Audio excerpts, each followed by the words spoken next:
What if I told you 5 of the most popular phones on the market right now are quietly robbing you blind, charging you flagship money for mid-tier substance, while 5 others hand you more phone than you paid for?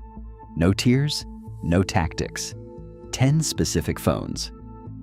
Let's count them down. Number 5 on the robbery list, the iPhone 16e. On paper, this looks like the smart, sensible iPhone, the affordable one at $599. And that price is exactly the bait. Here's what your $600 actually buys. A single rear camera. 1. No ultra-wide, so every group shot, every landscape, every time you want to fit more in the frame. You can't. It drops MagSafe, so the entire ecosystem of magnetic chargers and accessories just doesn't work. And it ditches the dynamic island that every other current iPhone has. That is an awful lot to give up. The reviewers who tested it said it plainly. Unless price is the only thing on earth you care about, you're surrendering too much. Because here's the trap. For $200 more, the standard iPhone 17 gives you the second camera, the MagSafe, the dynamic island, a far better screen, and double the starting storage. So the 16e isn't really a cheap iPhone. It's a deliberately hollowed out iPhone, priced just low enough to feel like a deal and just high enough that Apple still wins. The tell is always the same. When the budget version of a premium product costs $600 and still removes the basics, you're not saving money, you're paying to be downgraded. Here's what you actually do. If you want an iPhone, do not stop at the 16e to save $200. You'll feel every one of those cuts every single day. That sensible phone you almost added to your cart is the one you'd have quietly resented by month 2. Number 4, the Samsung Galaxy Z Fold 7. Now, I want to be fair here because this is a genuinely impressive piece of hardware. Watching it unfold into a little tablet still turns heads. But turning heads is exactly the product, and it costs about $1,900. $1,900 for a phone. And here's what the marketing sails right past. Most of that price is not buying you a better brain or a better camera than a normal flagship. The chip inside is the same Snapdragon 8 Elite you can get in a phone that costs less than half as much. What the extra $1,000 buys is the hinge and the folding screen. That's it. That's the bill. And the Fold comes with strings attached. The Z Fold 7 actually carries a smaller battery than you'd expect for a device this size, because the folding mechanism eats the internal space, and even the reviewers who love it admit the battery can't quite keep up with heavy use, and that the price is a genuinely tough pill to swallow. You've got thinner glass in the crease, a hinge that's one more thing to break, and a resale value that falls off a cliff. So separate what you're paying for. Performance? You could have had it for $800 less. The Fold? That's a nearly $1,000 novelty tax on a device with more failure points, not fewer. Here's what you do. If you'll genuinely use a pocket tablet every single day, go in eyes open. But if you want the Fold because it looks like the future at the coffee shop, understand you're paying a $1,000 tax for the crease. That folding phone is the one you'll baby for 2 years and sell for scraps. Number 3, the iPhone Air. This one is such a clean example of the robbery that it almost impresses me. Apple took a perfectly good phone, shaved a few millimeters off the thickness, put the word Air on it, and charged you $200 more.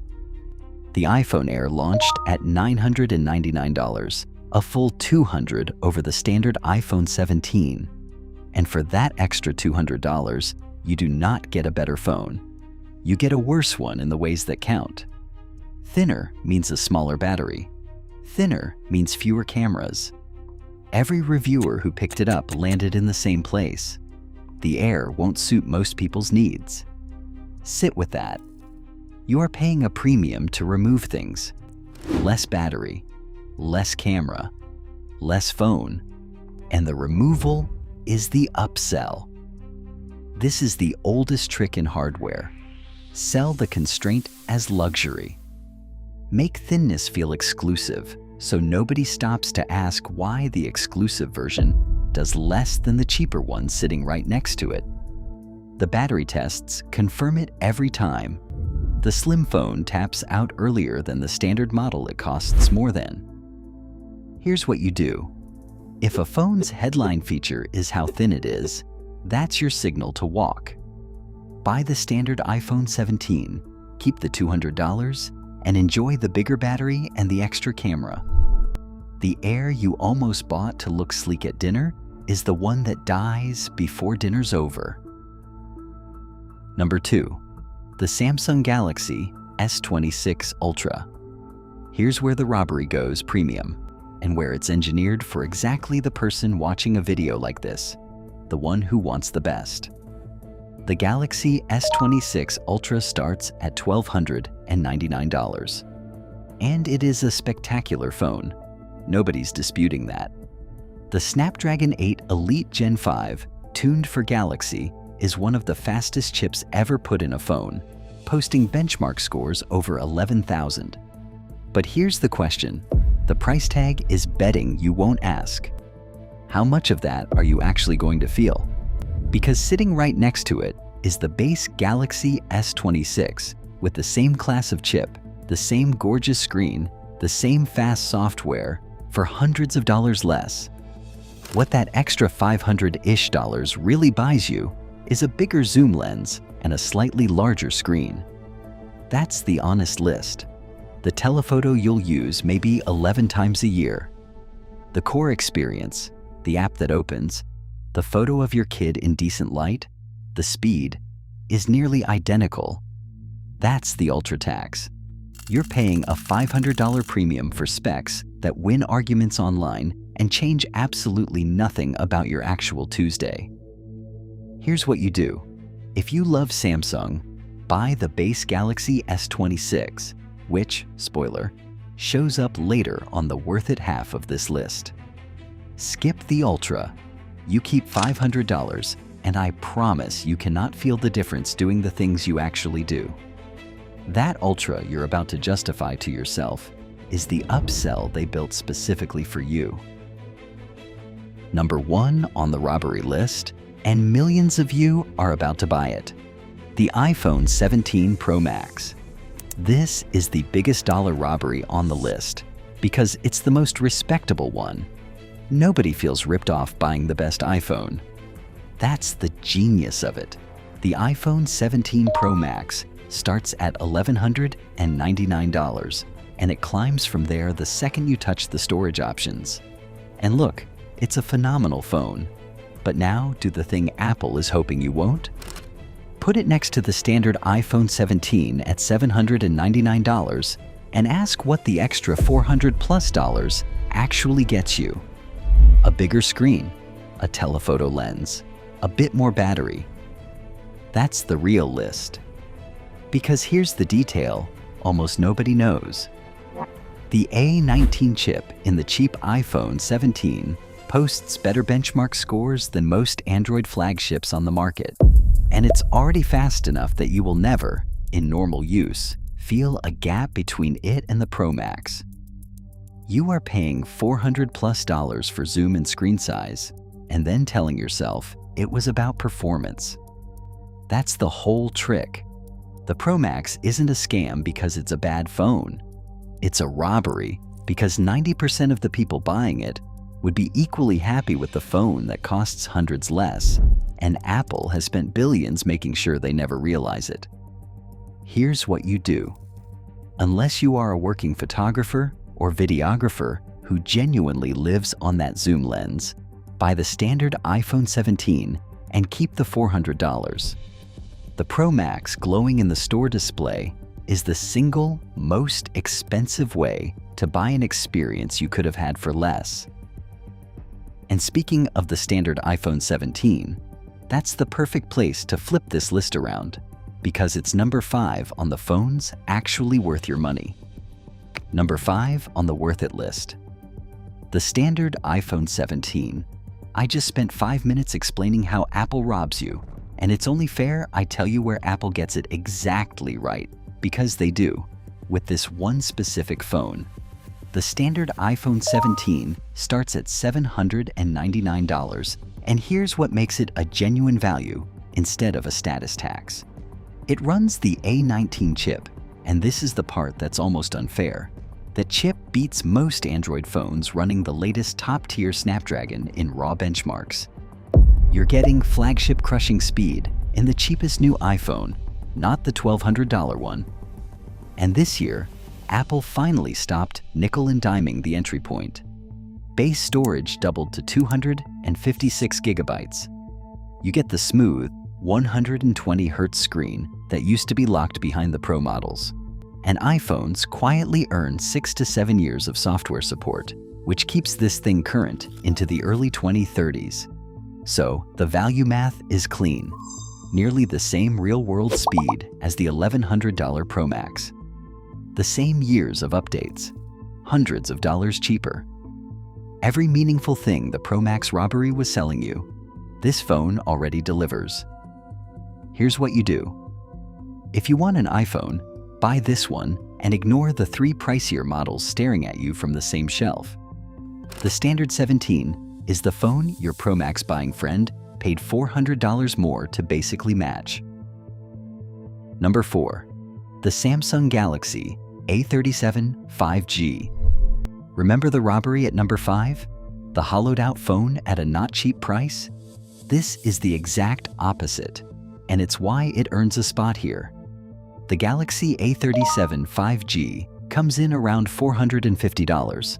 And here's the number that changes everything.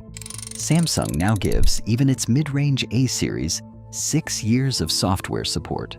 6 years on a $450 phone. That's longer support than flagships were getting just a couple of years ago. Run that against a typical budget phone that dies in 2 years. The A37 at $450 over 6 years costs you $75 a year. A $500 phone abandoned after 2 costs you $250 a year and then forces you to rebuy. The cheaper Samsung is quietly the far smarter long-term deal. That's what real value looks like. And you're not getting stripped junk for the money. A big, bright AMOLED display. A 5,000 milliamp hour battery that carries you through a full day of streaming without a charger in sight.